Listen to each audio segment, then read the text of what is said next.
देखिए, आज हम स्टार्ट करने जा रहे हैं हेलो एरीन्स। अभी तक पढ़ रहे थे हेलो एल्केन्स।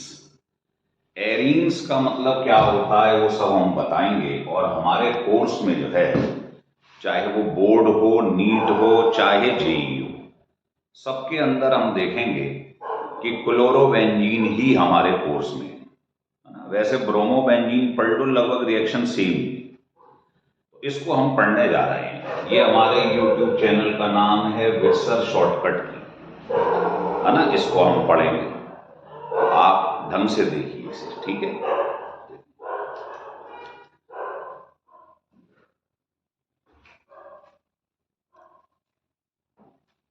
तो हेलो एरीन्स में सबसे पहले तो हम ये पढ़ेंगे, पहला पॉइंट, कि जो हेलो एरीन्स होती, मतलब एरीन मतलब एरोमेटिक, ये हैं हेलो एरीन्स। ये लेस रिएक्टिव होती हैं,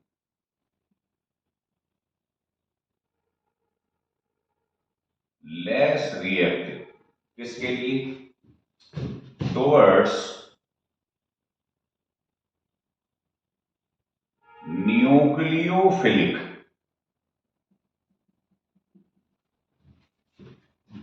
सब्स्टिट्यूशन रिएक्शन।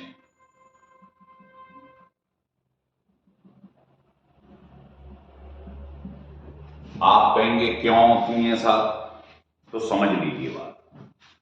देखो, आपने हेलो एल्केन भी पढ़ा है, अब पढ़ रहे हो आप हेलो एरीन्स। तो इसमें पहला कारण यही है कि ये जो है हेलो एरीन्स,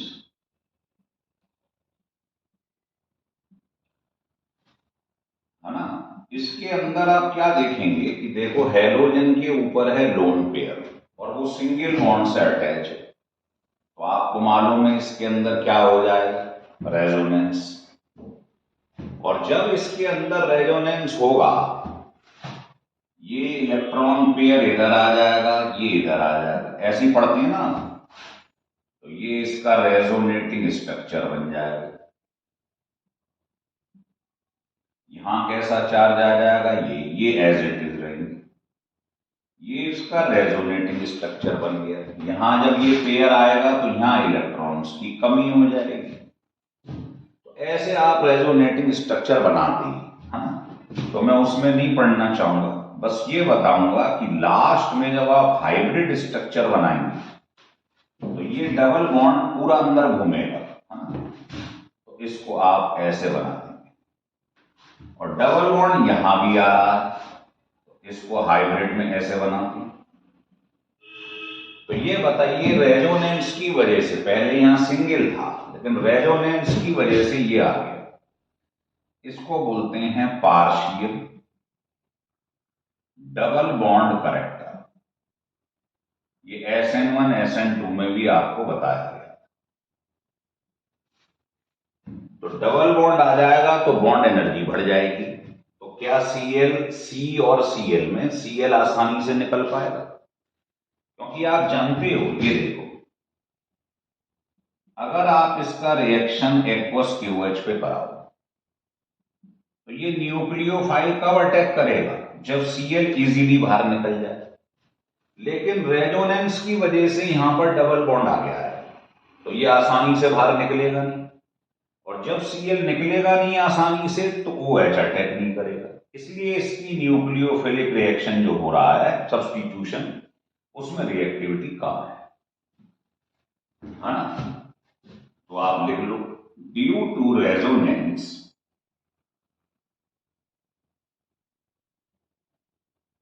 क्या हुआ इसमें? Partial double bond, partial double bond character produce between C single bond Cl। ये C है, ये Cl है, इसके बीच में डबल बॉन्ड आ जाता है, दैट इज बॉन्ड एनर्जी। अब इसे ब्रेक करने में ज्यादा एनर्जी लगेगी, इंक्रीजेस। और रिएक्टिविटी बॉन्ड एनर्जी के क्या होती है सब जानते हैं, इनवर्सली प्रोपोर्शनल, तो रिएक्टिविटी कम हो जाएगी। तो ये था इसका कारण कि हेलो एरीन्स लेस रिएक्टिव क्यों है। क्लियर हो गया। और भी है वजह इसकी, दूसरी देखिएगा, हार्डाइजेशन।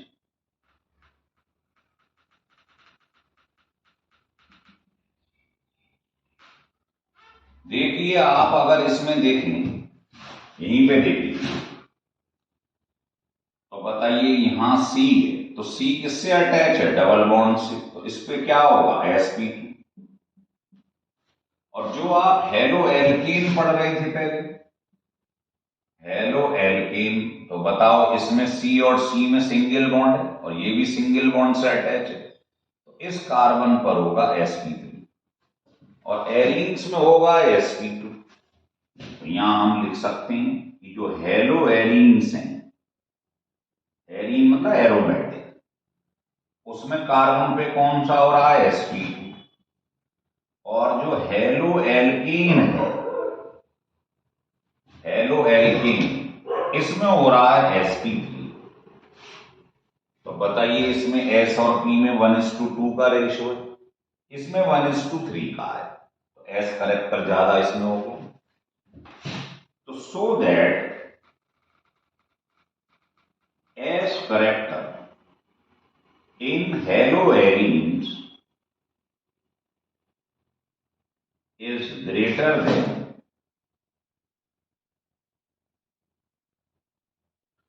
किससे, हेलो एल्कीन्स। भाई इसमें S और P का रेशियो 1:2 है, इसमें 1:3 है, इसमें P ज्यादा है, तो हमें तो S करेक्टर देखना है, क्योंकि S करेक्टर इलेक्ट्रोनेगेटिविटी के डायरेक्टली प्रोपोर्शनल होता है। तो S करेक्टर जो है वो इलेक्ट्रोनेगेटिविटी के क्या होता है, डायरेक्टली। अब ये ज्यादा इलेक्ट्रोनेगेटिव होगा, मतलब इलेक्ट्रॉन पेयर को खींचने की टेंडेंसी ज्यादा है, तो क्या ये Cl को निकलने देगा, नहीं निकलने देगा। भाई इनके बीच में जो इलेक्ट्रॉन का पेयर है, इन्होंने बॉन्डिंग करी है, तो इसकी इलेक्ट्रोनेगेटिविटी क्या होगी, इस केस में ज्यादा, S करेक्टर ज्यादा, तो ये पेयर को अपनी तरफ खींचेगा। तो क्या ये इससे अलग होना चाहेगा, नहीं अलग होना चाहेगा। इसीलिए ये वाली चीज लेस रिएक्टिव, तो जितनी जल्दी Cl निकलेगा उतनी जल्दी रिएक्शन होगा, है ना। पर इसकी इलेक्ट्रोनेगेटिविटी sp2 की वजह से S करेक्टर ज्यादा है, जो कि इलेक्ट्रोनेगेटिविटी के डायरेक्टली, तो ये इसे निकलने नहीं देगा बाहर, अट्रैक्शन की वजह से, है ना, ये कारण है। तो आप ये लिख सकते हो, सो दैट हेलो एरीन्स, है ना, क्या होगी, is more reactive than, sorry less reactive than, किससे लेस रिएक्टिव होगी, हेलो एल्कीन्स। मतलब आपको रीजन बता रहा हूं कि ये लेस रिएक्टिव क्यों है ना। एक तो पार्शियल डबल बॉन्ड आ जाएगा तो ब्रेक करने में प्रॉब्लम होगी, एनर्जी ज्यादा लगेगी, ये निकलेगा नहीं आसानी से, है ना। रिएक्टिविटी का मतलब Cl जल्दी निकले बाहर, तभी तो होगा चाहेगा, अटैक करेगा न्यूक्लियोफिलिक, सब्स्टिट्यूशन होगा, तो इसमें भी Cl आसानी से नहीं निकल रहा है। दूसरा आपको रीजन बताया है कि ये जो आपने बनाया है इसमें sp2 हाइब्रिडाइजेशन है, कार्बन डबल से जुड़ा हुआ है ना। आपको मालूम है कार्बन सिंगल से जुड़ जाए sp3, डबल से, ट्रिपल से अटैच हो जाए, तो ये S करेक्टर देखो 1:3 का है, तो इसमें S करेक्टर कितना है, इसमें 1:2, तो S कितना हो जाएगा, ये इसमें 1:1 है, तो 50-50।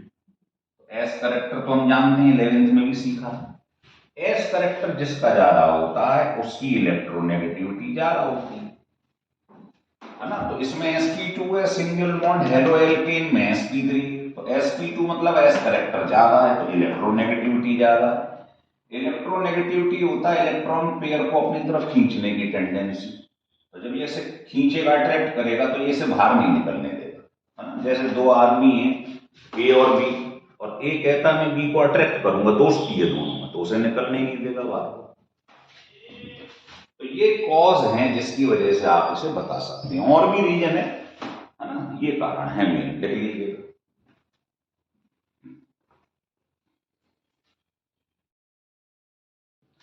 अब देखिए और भी रीजन सीख सकते हैं। नेक्स्ट रीजन ये है,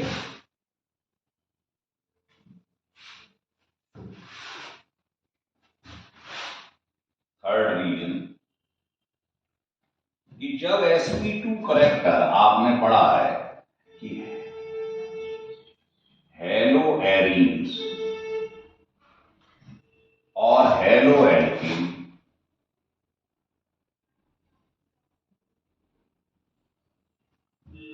इसमें होता है sp2 हाइब्रिडाइजेशन, इसमें होता है sp3। अभी बताया है आपको। तो आप बताइए sp2 है तो इसका s करेक्टर मोर है,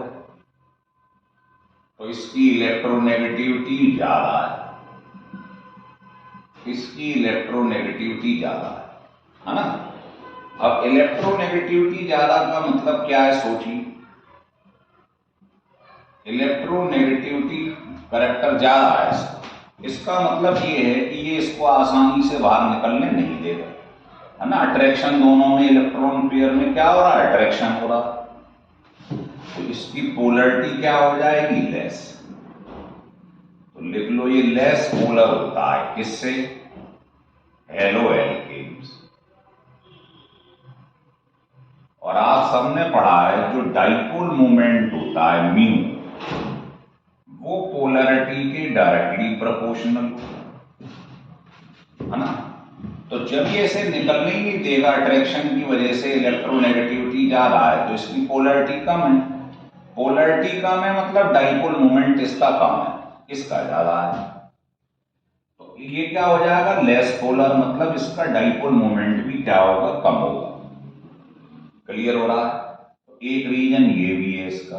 पूछता है इसका डाइपोल मोमेंट कम क्यों है, क्योंकि आप बताओगे इसकी पोलरिटी कम है। पोलरिटी कम क्यों है, क्योंकि इसका एस करेक्टर कम है, sp2 हो रहा है। एस करेक्टर कम है तो इलेक्ट्रोनेगेटिविटी कम है, इलेक्ट्रोनेगेटिविटी कम होगी, वो सॉरी इसकी एस करेक्टर ज्यादा है तो इलेक्ट्रोनेगेटिविटी ज्यादा है, तो ये इसे निकलने नहीं देगा, अट्रैक्ट करता रहेगा, ठीक है ना। और वही कारण है कि ये न्यूक्लियोफिलिक सब्स्टिट्यूशन नहीं दे रहा है, क्योंकि ये आसानी से निकल नहीं रहा है। एक चौथा कारण और भी बता सकते हैं, वो है इनस्टेबिलिटी। ये सब क्वेश्चन पूछे जाते हैं ऑफ फिनाइल कैटाइन। ये भी रीजन है, इसके पीछे आपको बता दें इनस्टेबिलिटी। देखो कैसे,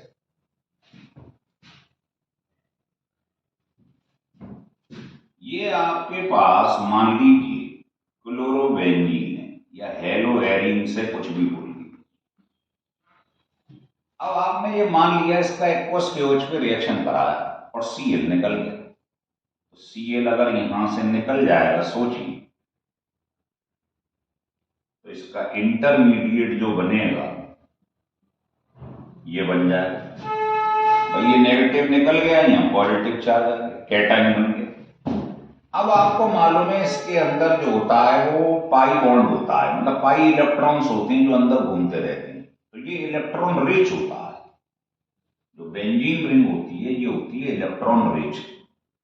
अब जो अमीर आदमी है जिसपे नेगेटिव चार्ज मतलब इलेक्ट्रॉन छाया हुआ है, उसको आपने पॉजिटिव चार्ज दे दिया, तो बताइए वो क्या होगा, अनस्टेबल हो जाएगा, नहीं हो जाएगा। तो इसलिए Cl जल्दी नहीं निकलता है, अगर Cl निकलेगा तो कैटाइन बन जाएगा इंटरमीडिएट, है ना।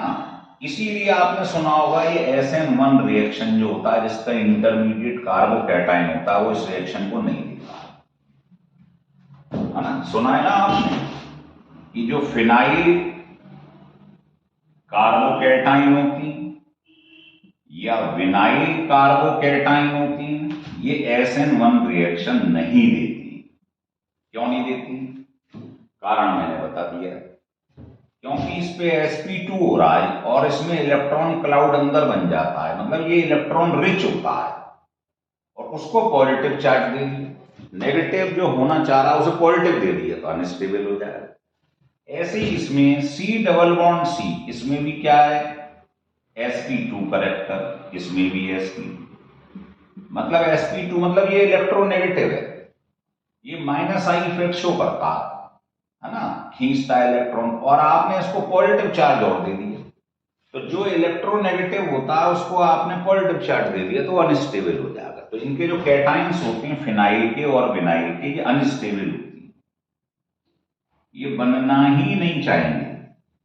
और SN1 में आपको मालूम ही है जो कार्बोकैटाइन है वो स्टेबल होना चाहिए, तभी SN1 तेज देता है रिएक्शन। तो ये बड़ा इंपॉर्टेंट क्वेश्चन का ध्यान रखना। तो समझ गए कि आप इसमें से हेलो एरिंग्स में से अगर Cl निकाल भी दो तो आप समझ गए यहाँ कैटायन आएगा जो कि इम्पॉसिबल है। बेंजीन कैसी होती है, इलेक्ट्रॉन रिच, तो नेगेटिव होता है क्लाउड इसके अंदर, और पॉजिटिव चार्ज दे दोगे तो ये अनस्टेबल हो जाएगा, इसकी फॉर्मेशन नहीं होती है ना। चलिए, तो ये कारण समझ में आ रहा। तो कई सारे रीजन इसके जो आपने देखी, लिख लीजिए।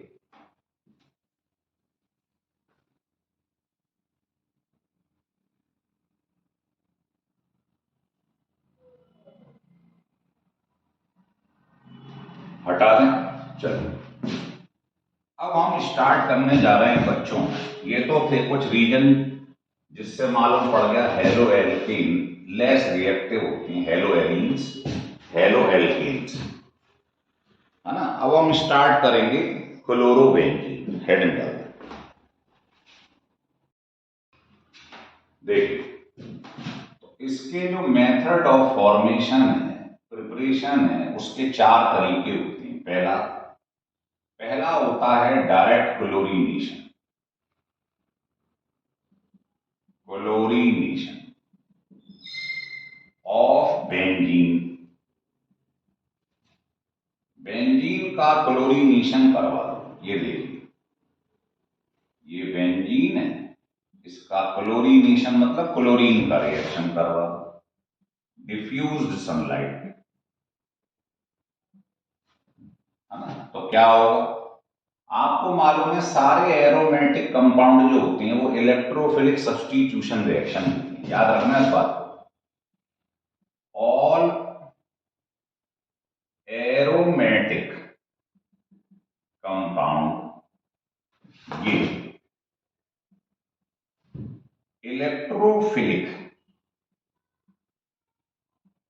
Electrophilic substitution reaction. आप कहेंगे क्यों देते हैं, क्योंकि बेंजीन रिंग जो होती है मैंने अभी बताई थी ये इलेक्ट्रॉन रिच होती है।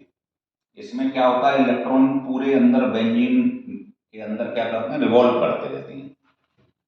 तो ये इलेक्ट्रॉन रिच है, तो इस पे बताओ कौन अटैक करेगा, इलेक्ट्रोफाइल। भाई जो अमीर आदमी है उस पर कौन अटैक करेगा, जो गरीब है। इलेक्ट्रोफाइल तो आप समझते ही, जो इलेक्ट्रॉन डेफिशिएंट होते हैं वो अटैक करेंगे। और सब्स्टिट्यूशन का मतलब आप जानती हैं, तो इसके हर कोने में CH होता है, तो HCl लेके चला जाएगा और दूसरा Cl अटैक कर देगा। यही तो होता है सब्स्टिट्यूशन। तो बन गई क्लोरोबेंजीन।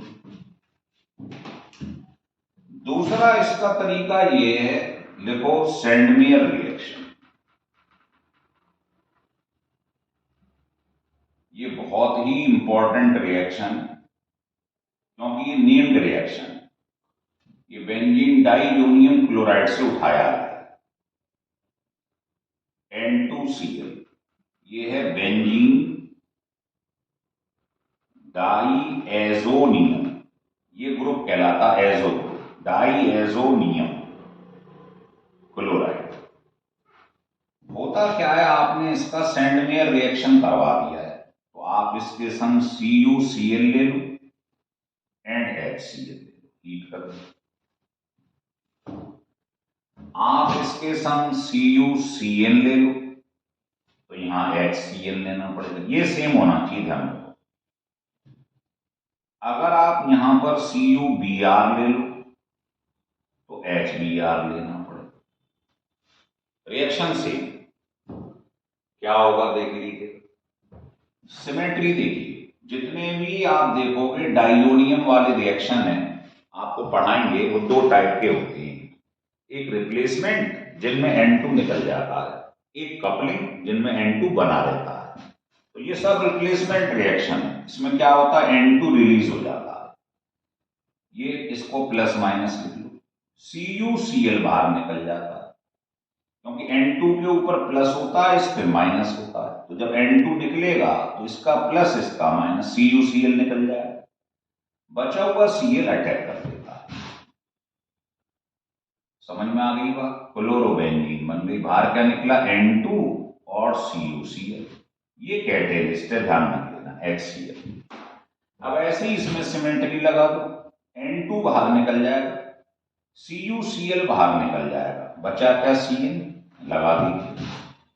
तो कोई सा भी पेपर में लिख दो, ये सब सेंड मियर में एग्जाम के लिए। फिर देखिए इसके संग N2 बाहर CuCl बाहर, Br लगे, ब्रोमोबेंजीन बन गई।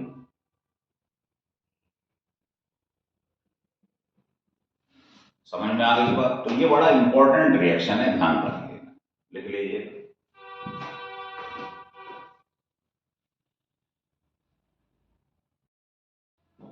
देखिए यहां तक समझ में आ गया। इसके बाद हम देखते हैं तीसरी प्रिपरेशन। जो थर्ड प्रिपरेशन है वो है फ्रॉम फिनॉल।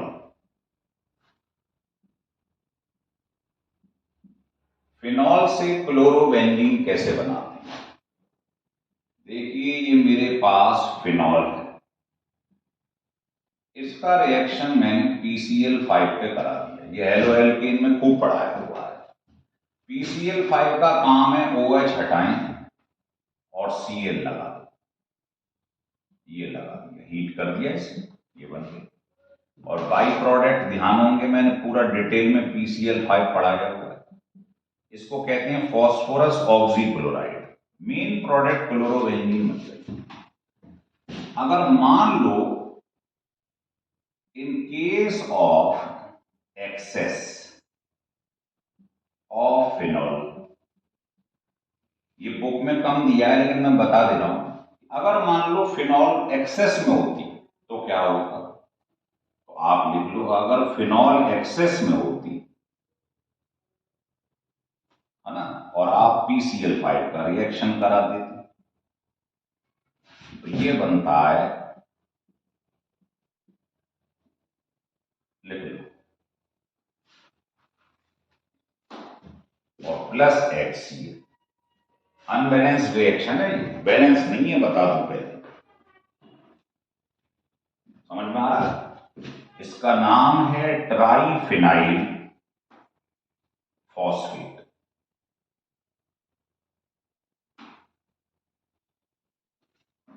तो मेन रिएक्शन तो यही है, PCl5 के संग लो OH रिप्लेस होगा, Cl अटैच हो जाएगा। लेकिन अगर मान लो कभी दे दे कि फिनॉल मैंने एक्सेस में ले ली तो ऐसे होगा रिएक्शन। ठीक है, चलिए अगला रिएक्शन जो है फिनॉल के बाद वो है मैन्युफैक्चरिंग।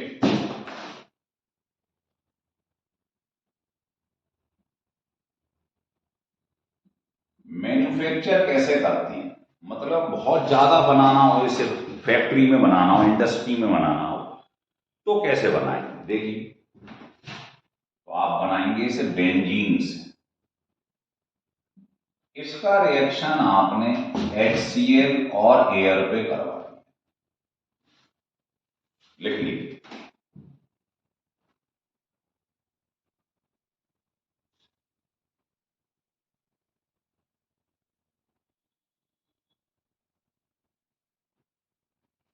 करा दिया है ना। इसको क्या लेना है? इसे वेपर फेज में लेना। एयर का रिएक्शन करवा दिए, है ना। टेम्परेचर याद रख पाओ तो रख लो, नहीं तो डेल्टा बना देना। वैसे टेम्परेचर 230 होता है, आपको बता दें। जैसे ही कराएंगे, और कैटेलिस्ट होता है कॉपर सॉल्ट। जैसे ही रिएक्शन होगा तो ये बन जाता है क्लोरोबेंजीन।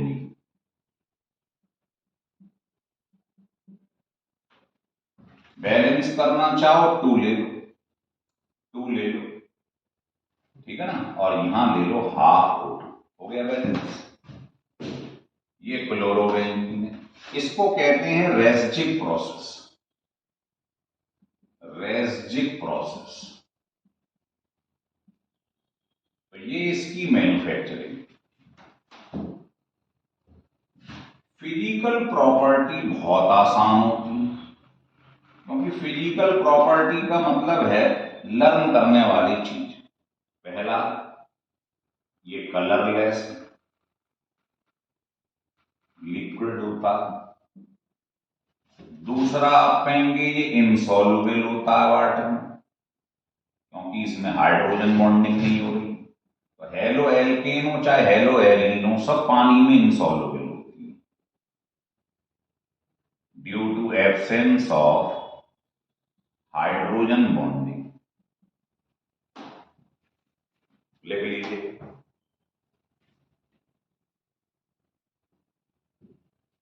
लिख लिए, एक आध और लिख लो। ये स्वीट स्मेलिंग लिक्विड होती है ना। तो ये आपने इसकी प्रिपरेशन पढ़ी, मैन्युफैक्चरिंग पढ़ी, फिजिकल प्रॉपर्टी पढ़ी। अब हम स्टार्ट करने जा रहे हैं केमिकल प्रॉपर्टी, जो बहुत ही इंपॉर्टेंट है, आपको बताते हैं। लिख लीजिए,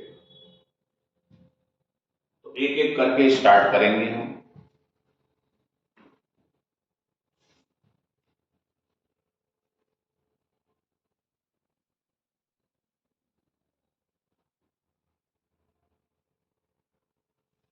चलो, तो पहला स्टार्ट करने जा रहे हैं, है ना, कौन सी?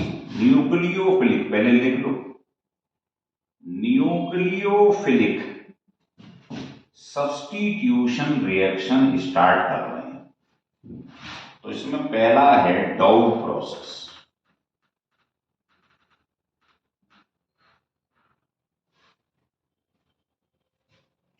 इसे रब कर दें।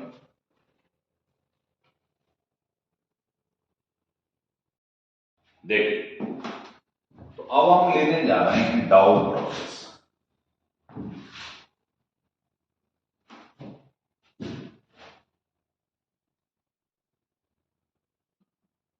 डाउ प्रोसेस में क्या करना है आपको? जैसे ये मेरे पास क्लोरोबेंजीन है, इसका रिएक्शन 10% NaOH पे करवा।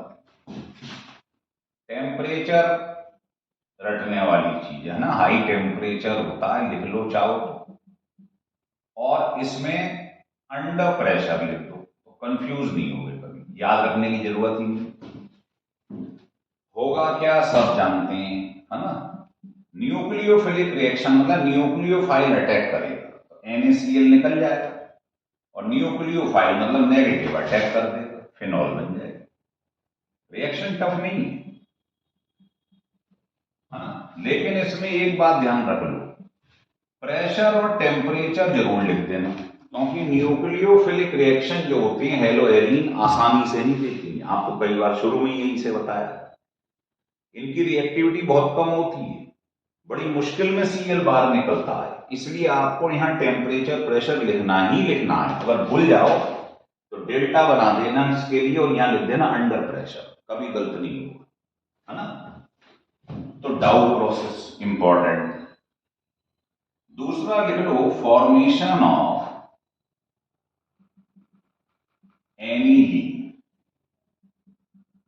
ये सब कन्वर्जन में भी काम आएंगे कि क्लोरोबेंजीन से एनिलीन कैसे बनाती है। तो इसके लिए आप अमोनिया ले लो और क्यूप्रस ऑक्साइड ले लो। बस ये ध्यान रखना जो मैंने बोला है, टेम्परेचर और आपको अंडर प्रेशर जरूर लिखना है।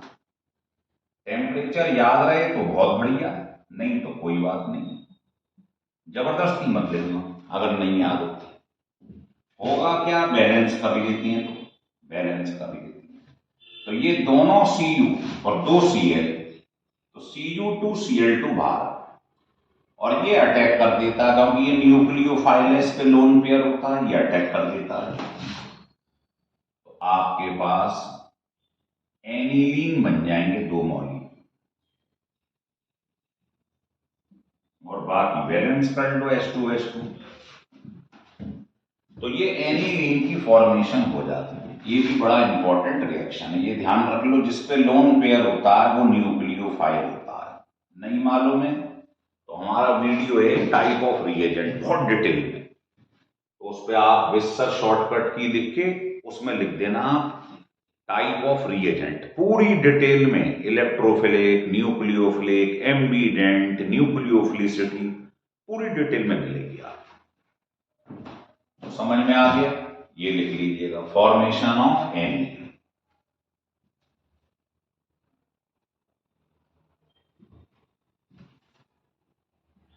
तीसरा लिख लें फॉर्मेशन ऑफ साइनोबेंजीन। ये भी बहुत इंपॉर्टेंट क्यों है वो अभी मालूम पड़ जाएगा, है तो सेम। मान लो आपने क्लोरोबेंजीन नहीं लिया, ब्रोमो ले ली, एक ही बात है। इसका रिएक्शन कॉपर साइनाइड पे करवाया, मालूम है आपको हीट करना पड़ेगा, अंडर प्रेशर हो गई होगा, और हीट लगभग यही टेम्परेचर पे होता है। तो क्या होगा, CuBr बाहर निकल जाएगा और न्यूक्लियोफाइल जो साइनाइड है वो अटैक कर देगा। अब ये हमारे लिए बहुत काम का है। तो आप कहेंगे क्यों काम का है भाई? वो इसलिए है क्योंकि इस कन्वर्जन में बहुत सारे कन्वर्जन सॉल्व होते हैं, अभी मैं दिखाता हूं, ठीक है। और ये ध्यान रख लो, इसमें सॉल्वेंट भी यूज कर सकते हैं, वो है पीरीडी, या इसकी जगह एक सॉल्वेंट है DMF, ये भी ले सकते हो, डाई मिथाइल फॉर्मामाइड, ये भी ले सकते हो आप। तो कोई सा भी सॉल्वेंट भी यूज कर सकते हैं, है ना। लिख लीजिएगा रिएक्शन।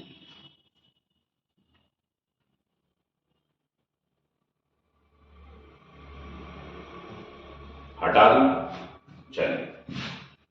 अब ये जो मेरे पास बन गया है साइनाइड ग्रुप, इसका आप यूज देखिए कितना भयंकर है, पहले भी बता चुका। ये मेरे पास साइनोबेंजीन, हमने क्या करा है, इसका करवा दिया है, ध्यान हो आपको, हाइड्रोलिसिस पार्शियल। पार्शियल के समय याद रख लेना, एजेंट मत भूल जाना, H2O2 एक्वस NaOH। अगर आपने इसका कंप्लीट हाइड्रोलिसिस करवा दिया, एजेंट आपको डाइल्यूट HCl लेना पड़ेगा, ये मत भूलना। और अगर आपने इसका रिडक्शन करवा दिया कंप्लीट, एजेंट को ध्यान रखें तो, और चाहो तो पार्शियल रिडक्शन भी करा सकते हो, आपको सिखाया है स्टीफन रिएक्शन, है ना, उसको भी करा देंगे कहोगे। तो बताइए कैसे होता है, याद करिए। तो हमने आपको बताया था, ध्यान आ रहा हो तो, ये साइनाइड है, इसका आपने पार्शियल हाइड्रोलिसिस कराया एक वाटर से, तो एक बॉन्ड यहां से हटाओ, 2 वैलेंसी फ्री हो जाएंगी, फिर एक बॉन्ड हटाओ, फिर 2 वैलेंसी फ्री हो जाएंगी। स्टाइल देख लो बस, यहां से और एक यहां से, ऐसे बना, यहां O लगा दो, यहां दोनों H लगा दो, जुड़ गया वाटर इसमें।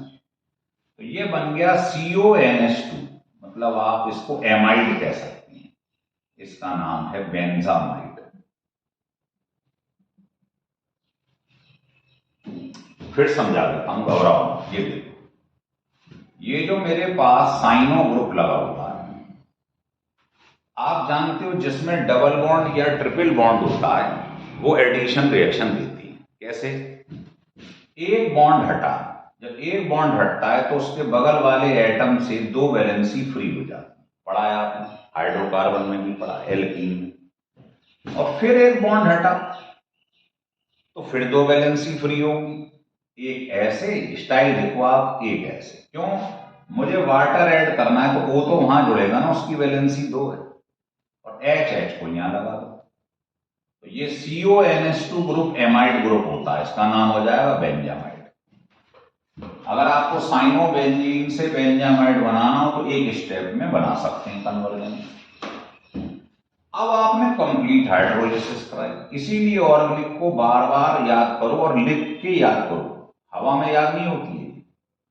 अब आपने इसकी कंप्लीट हाइड्रोलिसिस करवा दी तो ये ऐसे ब्रेक कर जाता है, याद आ गया। इधर एक H, इधर OH, एक वाटर हो गया, फिर 2H और O, दूसरा वाटर हो गया। तो ये देखो बेंजीन के संग बन गया COH और अमोनिया बाहर निकल गई। तो ये बेंजोइक एसिड इसमें मेन प्रोडक्ट बनता है, अमोनिया रिलीज हो गई। तो साइनाइड का कंप्लीट हाइड्रोलिसिस करोगे तो एसिड बनेगा, पार्शियल हाइड्रोलिसिस करोगे तो एमाइड बनेगा। अब आ जाओ कंप्लीट रिडक्शन। ये मैंने आपको हेलो एल्केन में भी पढ़ाया था, ध्यान हो, वही सिमेट्री। देखिए एक बॉन्ड हटा, 2 वैलेंसी फ्री हो गई, फिर दूसरा बॉन्ड हटा, फिर 2 वैलेंसी फ्री हो गई। कितने H हैं? 4। तो रिडक्शन का मतलब होता है एडिशन ऑफ H, जोड़ दो चारों। तो ये क्या बन गया बेंजीन के ऊपर? CH2NH2 मतलब प्राइमरी अमाइन, NH2 मतलब प्राइमरी अमाइन। इसका नाम क्या है? Benzyl amine. भाई C6H5CH2 क्या होता? बेंजाइल। तो इसका नाम बेंजाइल अमीन। समझ में आ गया? तो ये इसके रिएक्शन है। कहिए तो मैं आपको पार्शियल रिडक्शन भी एक बार रिमाइंड करा दूं। इसका नाम था, ध्यान हो, स्टीफन रिडक्शन, है ना? कैसे होता था याद कर लो, रिवीजन ही। एक बॉन्ड हटाओ, 2 वैलेंसी फ्री हो जाएंगे, इन पर HH लगा, और ये HCl है, फिर इसको डॉट करके संग में जोड़ दो। इसको कहते हैं इमीनोक्लोराइड। इसकी फर्दर हो जाती है हाइड्रोलिसिस, ऐसे ध्यान है, इधर O इधर 2H, तो ये बन जाता है बेंजीन के संग CHO मतलब बेंजाइलडिहाइड। तो ये भी बहुत माना हुआ रिएक्शन है, स्टीफन रिडक्शन नेम्ड रिएक्शन में खूब पूछा जाता है कि साइनोबेंजीन से बेंजाइलडिहाइड कैसे बनाओगे। ये देखो 2 स्टेप में बन गया, और ये बाहर क्या निकल जाता है? By product NH4Cl, ammonium chloride by product है, मेन प्रोडक्ट है बेंजाइलडिहाइड। तो ये ध्यान रखना, साइनोबेंजीन बहुत ही इंपॉर्टेंट है क्योंकि इससे बहुत सारे कन्वर्जन होते हैं।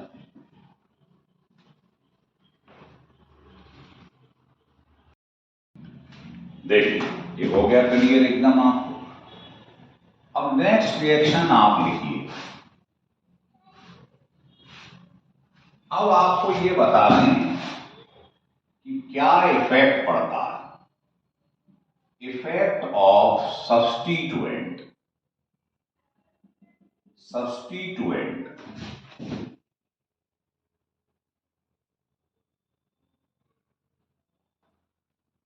है ना, सब्स्टिट्यूएंट। और वो भी कौन से लेंगे? इलेक्ट्रॉन विड्रॉइंग ग्रुप, जो खींचते हैं। जैसे लिख दूं, साइनाइड ग्रुप है, नाइट्रो ग्रुप है, एसिड ग्रुप है। अगर आपने ये ग्रुप ऐड कर दिए हेलो एरीन्स के संग, तो ये क्या करेंगे, है ना, ये हमें बताना है। ये एनहेंस कर देते हैं, बढ़ा देते हैं रिएक्टिविटी। तो इलेक्ट्रॉन विड्रॉइंग ग्रुप क्या कर देते हैं? ये रिएक्टिविटी को बढ़ा देते हैं। ये जितने ज्यादा ऐड होते जाएंगे रिएक्टिविटी बढ़ती चली जाएगी। किसकी? Hello arenes. लेकिन ध्यान रखने, ये ऑर्थो एंड पैरा पोजीशन पर ही ऐसा होगा, मेटा का कोई इफेक्ट नहीं पड़ता है। मेटा पोजीशन अगर आपने ले ली तो नो इफेक्ट। कारण क्या है ये सब बताएंगे। तो देखिए आपने क्या करा, यहां पर हेलो एरीन्स लिए और आपने इसका रिएक्शन एक्वस NaOH पे करवाया। तो आपको मैंने बताया था कि ये Cl आसानी से बाहर नहीं निकलेगा, यहीं से शुरुआत करी थी हेलो एरीन।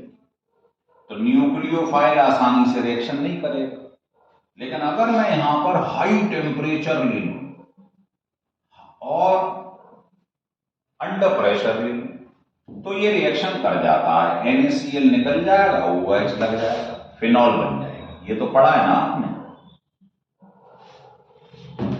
लेकिन अगर मान लो मैं इसी के अंदर अब ग्रुप, मान लो कोई इसमें से इलेक्ट्रॉन विड्रॉइंग ग्रुप ये जोड़ दिया नाइट्रो, ऑर्थो पे या पैरा पे, ये कौन सा होता है, मेटा। मान लीजिए मैंने यहां पर ऑर्थो पे पैरा पे ये ग्रुप ऐड कर दिए, तो जितने ज्यादा इलेक्ट्रॉन विड्रॉइंग ग्रुप जुड़ते जाएंगे, हेलो एल्केन जो एरीन्स हैं इनका रिएक्टिविटी बढ़ता जाएगा, रिएक्शन जल्दी होगा। लेकिन जोड़ना कहां पर है, ऑर्थो पैरा पे, क्योंकि आप जानते हो ऑर्थो और पैरा पोजीशन पर क्या काम करता है, आर इफेक्ट। आई तो करता ही है, आर इफेक्ट केवल कहां पर काम करता है, ऑर्थो पे और पैरा पे। रेजोनेंस इफेक्ट मेटा पे काम नहीं करता है। इसीलिए मैं आपसे कह रहा था मेटा पोजीशन पे कोई फर्क नहीं पड़ेगा। तो जैसे ही आप इसे लोगे और एक्वस NaOH का रिएक्शन करवाओगे, तो बताइए ये ग्रुप कैसा है, आपको मालूम ही, ये group minus are effect show करेगा। माइनस आई तो करेगा, लेकिन ऑर्थो पे माइनस आर भी काम करता है। तो जब ये माइनस आर काम करेगा, इलेक्ट्रॉन खींचेगा, तो यहां कैसा चार्ज आ जाएगा, इस पर पॉजिटिव। तो न्यूक्लियोफाइल जो होगा नेगेटिव, वो तुरंत अटैक कर देगा पॉजिटिव, रिएक्टिविटी बढ़ जाएगी। अगर आपने 2 लगा दिए तो और ज्यादा इलेक्ट्रॉन खींचेंगे, और ज्यादा पॉजिटिव आ जाएगा, और जल्दी रिएक्शन होगा। तो इन केस में टेम्परेचर कम पे ही काम चल जाता है। ये लोगे तो और कम टेम्परेचर पे काम चल जाएगा। समझ में आ रहा है टेम्परेचर कम क्यों कर रहा हूं, क्योंकि रिएक्टिविटी बढ़ रही है, आसानी से कम टेम्परेचर पे काम चल रहा है। तो क्या बन जाएगा, सोचिए, ऑर्थो पे नाइट्रो जुड़ गया है, तो इसका नाम है ऑर्थो नाइट्रोफिनॉल। फिनॉल तो है ही, आपने सुना भी होगा इसमें इंट्रामोलिकुलर हाइड्रोजन बॉन्डिंग होती है। इस पे आ गया तो यहां लगा लो, मान लो एक और लगा देता ऑर्थो पे, तो और कम टेम्परेचर पे काम चल जाता। ये क्यों लगाया मैंने सी में, आप समझ गए होंगे, क्योंकि ये कंपाउंड कई बार पूछा गया है, इसको पिक्रिक एसिड कहते हैं। वैसे इसका नाम क्या है, ट्राई नाइट्रोफिनॉल, है ना। जेई में क्वेश्चन पूछा गया था, एक ऐसा ऑर्गेनिक एसिड बताओ जो उसका नाम तो एसिड है लेकिन उसमें एसिड ग्रुप नहीं है, COOH नहीं है, तो नाम है पिक्रिक एसिड। देख रहे हो इसमें कहीं COOH ग्रुप नहीं है। एसिड तो बोल रहे हो आप, एसिड के लिए तो COOH आना जरूरी है ऑर्गेनिक में, है ना, लेकिन इसका नाम पिक्रिक एसिड है, लेकिन इसमें एसिड ग्रुप नहीं है। ये पूछा गया था पेपर में क्वेश्चन, तो ये बड़ा इंपॉर्टेंट पार्ट है, ध्यान रखना। लेकिन ये बार बार समझा रहा हूं, मेटा पे आर इफेक्ट काम नहीं करता है, इसलिए ये फंडा मेटा में नहीं लगेगा।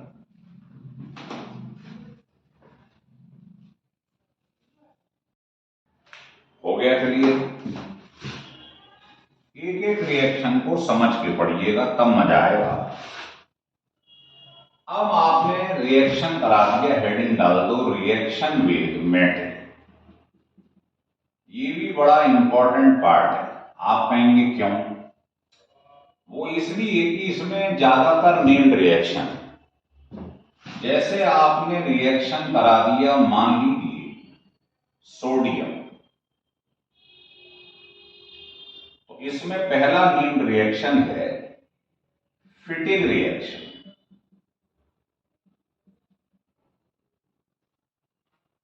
है ना। फिटिंग में क्या होता है, ध्यान रखिए, ये आपने 2 मॉलिक्यूल ले लिए एलोएल, सिमेट्री, इसके सामने मिरर लगा दो, बताओ मिरर में कैसा दिखाई देगा। और सोडियम मेटल का रिएक्शन करा दो, अब देखो आपको कुछ सिमेट्री नजर आ रही हो। ये बिल्कुल वही रिएक्शन है जो आपने हेलो एल्केन में पढ़ा था, वुड्स रिएक्शन। वहां यहां आ गया था RCl हेलो एल्केन था, यहां hello arene. Same reaction 2NaCl बाहर निकल गया, क्या था बीच में, ध्यान है, ड्राई ईथर। तो अपने दिमाग में याद रख लो कि फिटिक वही है जो बोर्ड्स है, वहां दोनों एल्काइल थे, यहां पर दोनों एराइल है, तो ये बन जाएगा डाइफिनाइल। दो फिनाइल ग्रुप आपस में चिपक गए, इसको डाइफिनाइल कहते हैं। और बाहर क्या निकल गया है, 2NaCl। इसी का सेकंड है वुड्स फिटिक, ये भी बड़ा इंपॉर्टेंट है, लेकिन सिमेट्री है इसमें। देखो एक वुड्स है, एक फिटिक है ना, तो एक तो आप ले लो फिटिक वाला रिएक्टेंट, ये ले लिए। एक ले लो वुड्स वाला, मतलब हेलोएल्कीन। एक हेलोएल्कीन, एक हेलोएल्कीन, और सोडियम का रिएक्शन करो, वही ड्राई ईथर की प्रेजेंस, ये बाहर निकल जाएगा, तो ये बन जाएगा इसके संग CH3। ये आप जो आवाज देखते हो ना बीच में गाड़ियों की आ रही है, ये असल में वीडियो हम सुबह बना रहे हैं, और ये स्कूलों के बच्चों के लिए जो हैं वो गाड़ियां बार बार वैन्स आती हैं, उसकी आवाज, उससे परेशान मत हो। देखो मैंने एक आपको बता दूं ज्ञान की बात, एक बच्चा IAS टॉपर था, उसका इंटरव्यू मैंने देखा है, एक JSR बुक आती है, उसके अंदर मैंने इंटरव्यू उसका छपा हुआ देखा था। तो उससे पूछा गया कि क्या राज है कि आपने IAS टॉप कर दिया, तो उसने बताया कितने घंटे पढ़ते थे आप, पत्रकार ने पूछा, तो उसने कहा साहब मैं पढ़ता था मुश्किल से 6-7 घंटे। तो उसने एक घटना बताई कि हुआ ऐसा कि एक बार मैं पढ़ रहा था, रात के 10 बज रहे थे, तो मेरी मम्मी मेरे लिए दूध लेके आई, और वो दूर से ही चिल्ला बैठी, सांप सांप सांप, और बोले मैं पढ़ रहा था, मेरे बगल में सांप था और मुझे नहीं मालूम था ये सांप है। मतलब इतना ध्यान मग्न होके, है ना, यही होता पढ़ाई, और कुछ नहीं होता है। अब ये नहीं है बगल में मोबाइल रख लिया, समझे, एक पढ़ा सेंटेंस फिर मोबाइल देख रहे हैं, ऐसे पढ़ाई नहीं होती। फिर आप 20 घंटे पढ़ लो, वो भी बेकार है। जिस समय पढ़ो मोबाइल को तिलांजलि दे दो, मतलब उसको आप बंद कर दो, वाइब्रेटर पे भी नहीं बोल रहा हूं, बंद कर दो, और उस कमरे में मत रखना जहां पढ़ रहे हो, कोई फायदा नहीं होगा, कितने घंटे भी पढ़ लो। जिस समय पढ़ो हर चीज को त्याग पत्र दे दो, केवल वही मकसद होना चाहिए आपका कि मेरे को ये काम करना है, उसमें पास में घड़ी भी मत रखो शुरू में। कई लोग टाइम देख के पढ़ते हैं, टाइम केवल तब घड़ी रखो जब आप टेस्ट दे रहे हो, सेल्फ एनालिसिस कर रहे हो, टेस्ट दे रहे हो, तब घड़ी रखो, क्योंकि उसमें एक लिमिटेशन है, कितनी देर में पेपर सॉल्व करना है। नहीं तो मकसद लेके अपने घर पे पढ़ा करो कि मुझे साहब ये काम खत्म करना है, उसमें चाहे आधा घंटा लगे चाहे 3 घंटे लगे, है ना। तो ये ध्यान रख लो, मैं ये समझाना चाह रहा हूं। तो हमें ये नहीं है अरे वो गाड़ी आ रही है, आवाज आ रही है, आते रहेगा, क्योंकि हमारा ध्यान जो फोकस है वो यहां पर है। ऐसी प्रॉब्लम तो आएंगी, है ना, बीच में, ये बहुत माइनर प्रॉब्लम है। तो ये बनता है, इसको बोलते हैं टॉलरेंस।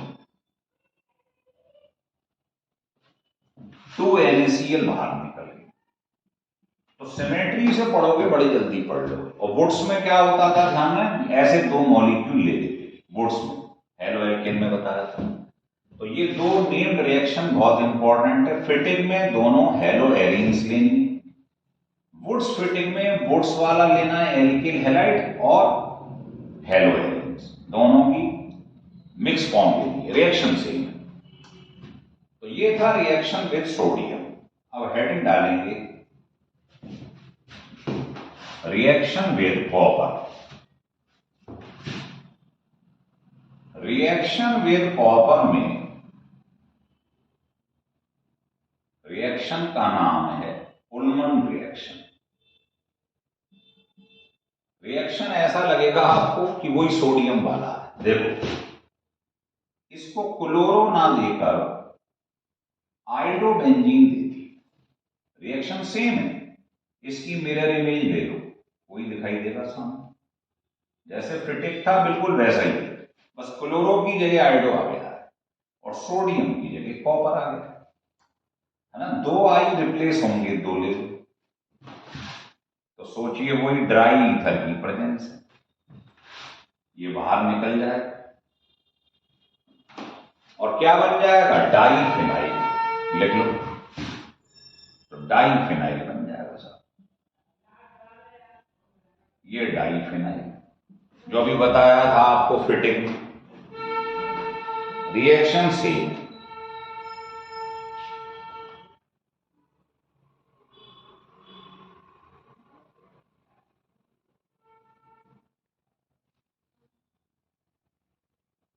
लिख लिए, चलिए इसी में लिख दूंगा। अब आता है रिएक्शन विद मैग्नीशियम। वही चीज है, आपने क्या करा, क्लोरो ले लिया, ब्रोमो ले लिया, इसका रिएक्शन करवा दिया मैग्नीशियम वायर, प्रेजेंस वही है, ड्राई ईथर। अब आप बताइए मैग्नीशियम की वैलेंसी कितनी है, बड़ा इंपॉर्टेंट रिएक्शन। तो मैग्नीशियम की वैलेंसी 2 होती है ना, तो इसको क्या करो, ब्रेक कर दो, एक फिनाइल और एक Br, तो यहां तो लगा दो फिनाइल और इधर लगा दो Br। तो आपने सुना होगा RMgX, इसको ग्रिग्नार्ड रीजेंट बोलते हैं। तो अगर पेपर में कोई कहे कि ग्रिग्नार्ड रीजेंट कैसे बनेगा, तो आप क्या करोगे, हेलो एरीन्स ले लो या हेलो एल्केन ले लो, उस पर भी यही होता है, देख लो। इसका रिएक्शन मैग्नीशियम वायर पे कराइए, ड्राई ईथर की प्रेजेंस, वही बिल्कुल सेम। Mg की वैलेंसी होती है 2, एक तरफ R लगा दो, एक तरफ X, देखो बन गया ना, बन गया ग्रिग्नार्ड रीजेंट। यही तो होता है RMgX। R एल्काइल भी हो सकता है और एराइल भी हो सकता है, दोनों ही ग्रिग्नार्ड रीजेंट। तो आपने देख लिया कॉपर का रिएक्शन, मैग्नीशियम का रिएक्शन, सोडियम का रिएक्शन, ऐसे लिथियम का भी रिएक्शन हो जाता है। तो ये था रिएक्शन विद मेटल।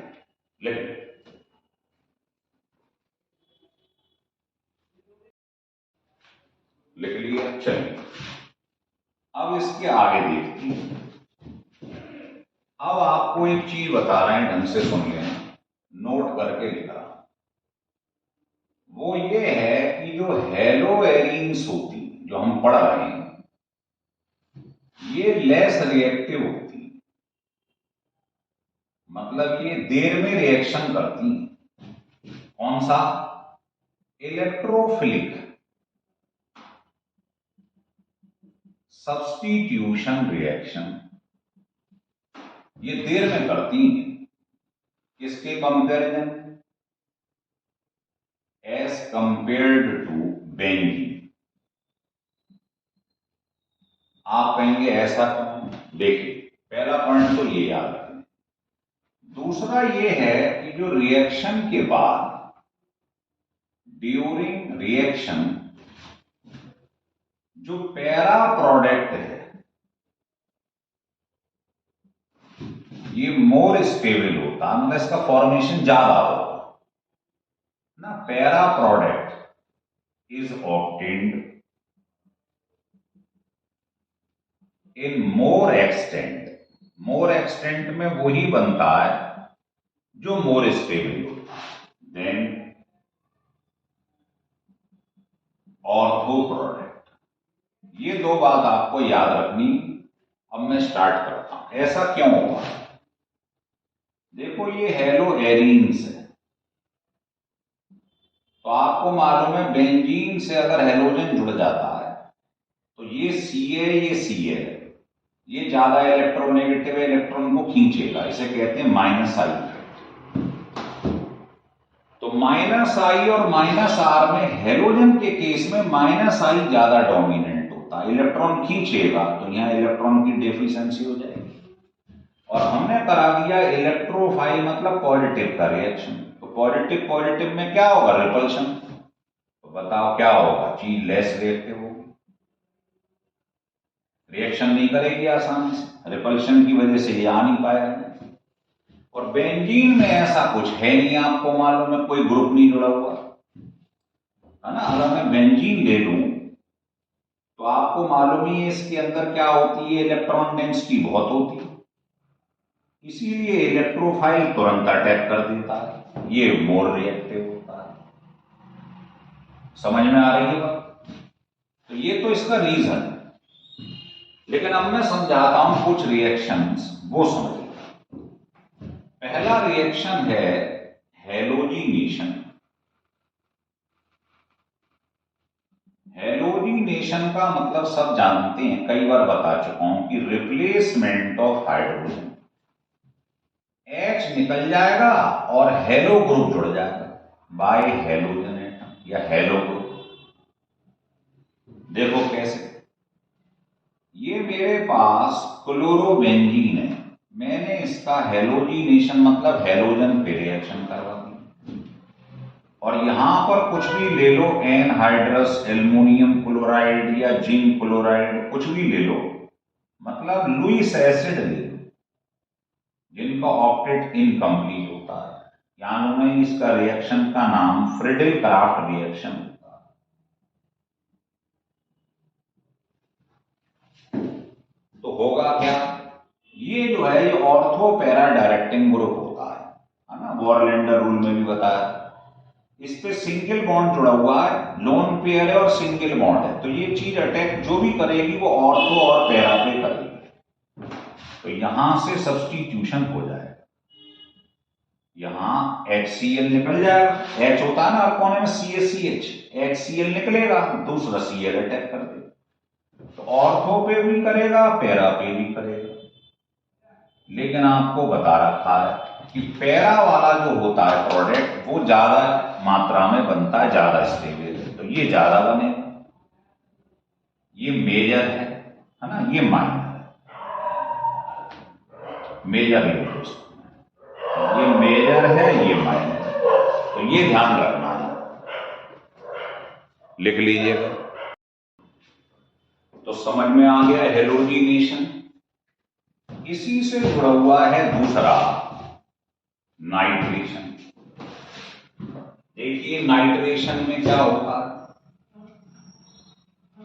सिमेट्री है इनके अंदर और कुछ नहीं। नाइट्रेशन का मतलब होता है replacement of H by nitro, इसमें नाइट्रो हो जाएगा। देखिए ये मेरे पास क्लोरोबेंजीन, जब भी पूरी ऑर्गेनिक केमिस्ट्री में नाइट्रेशन होता है, इसको ऐसे लिख लो इस टाइप से, HNO3 को प्रेजेंस होता है H2SO4, मालूम है ये डिहाइड्रेटिंग एजेंट होता है। ध्यान, जैसी हीट करोगे क्या होगा आपको मालूम ही, ये कौन सा डायरेक्टिंग ग्रुप है, ऑर्थो पैरा, तो ऑर्थो और पैरा पोजीशन से रिएक्शन होगा, तो HOH लेके बाहर निकल जाएगा, इसकी प्रेजेंस में वाटर निकल जाता है डिहाइड्रेटिंग, और नाइट्रो ग्रुप अटैच हो जाएगा। अब नाइट्रो या तो यहां जुड़ेगा, दोनों का मिक्सचर बनता है, लेकिन मेजर कौन है वो मैंने अभी आपको बता ही दिया कि पैरा प्रोडक्ट जो होता है वो ज्यादा बनता है, वो मेजर होता है, ये याद रखना है आपको, ये माइनर। तो जब भी नाइट्रेशन हो तो इन दोनों को एक साथ लेना है, ध्यान रख लेना, कई बार बता चुके हैं, इसको नाइट्रेटिंग मिक्सचर कहते हैं,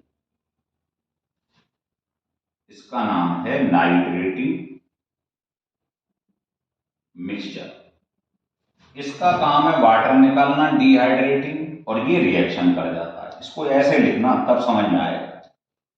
इसमें जो NO2 प्लस मतलब इलेक्ट्रोफाइल है, पॉजिटिव अटैक कर रहा है,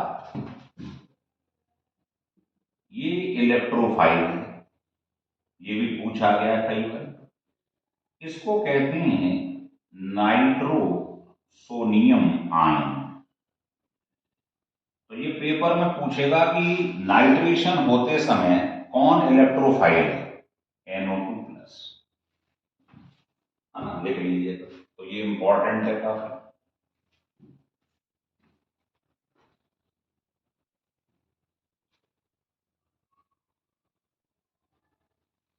हटा दें,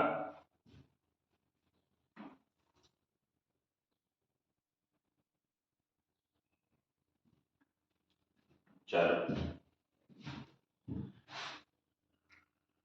अब आता है सल्फोनेशन।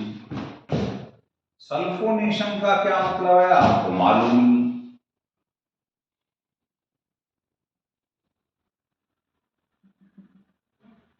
सल्फोनेशन का मतलब है रिप्लेसमेंट ऑफ एच। एच हटेगा, किससे हटेगा? सल्फोनिक ग्रुप से, है ना। बिल्कुल सिमेट्री है तीनों रिएक्शनों में।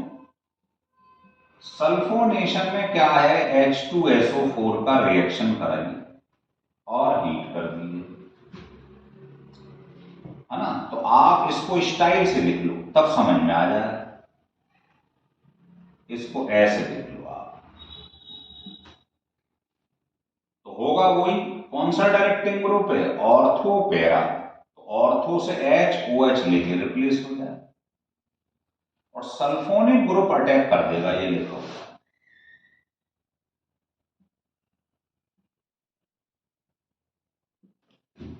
तो ये ध्यान रखना, जो रिएक्शन ऑर्थो मेटा पैरा से होती है, यहां से ऑर्थो मेटा पैरा से, इनको कहते हैं रिएक्शन ड्यू टू न्यूक्लियस। ये न्यूक्लियस है ना, इसके अराउंड हो रहे हैं रिएक्शन ऑर्थो, इनको कहते हैं रिएक्शन ड्यू टू न्यूक्लियस। और जो ऊपर से हो जाती है रिएक्शन, उनको कहते हैं reaction due to side chain. ये समझ लीजिए। तो इनमें ध्यान रखना, ऑर्थो और पैरा में पैरा मेजर क्वांटिटी होती है, ये मान लिख लीजिए। अब मैं आपको बताता हूं इसी में, लिखो एसाइलेशन एंड एल्काइलेशन।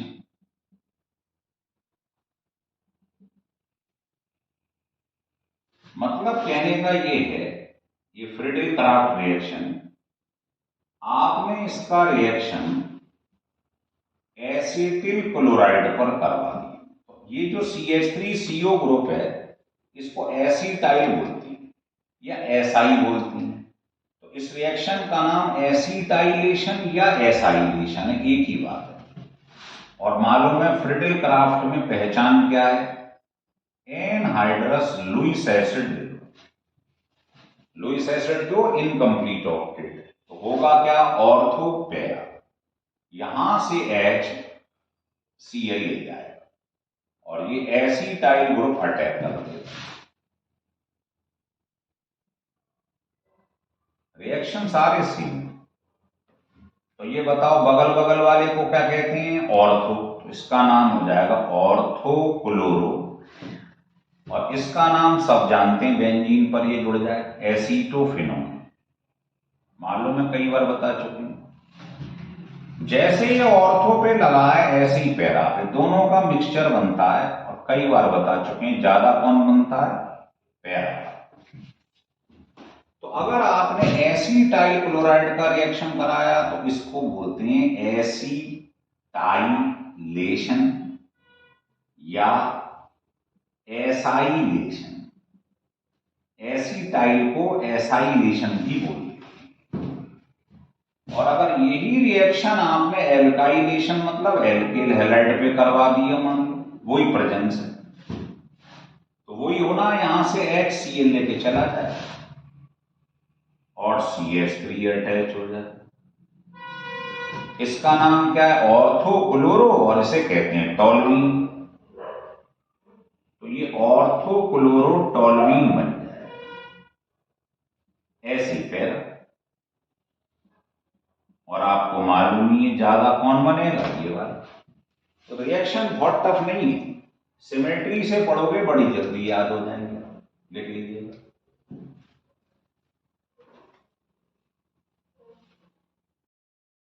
देख, अब आपको मैं बहुत इंपॉर्टेंट एक रिएक्शन बताने जा रहा हूं जो पेपर में अक्सर कर आता है।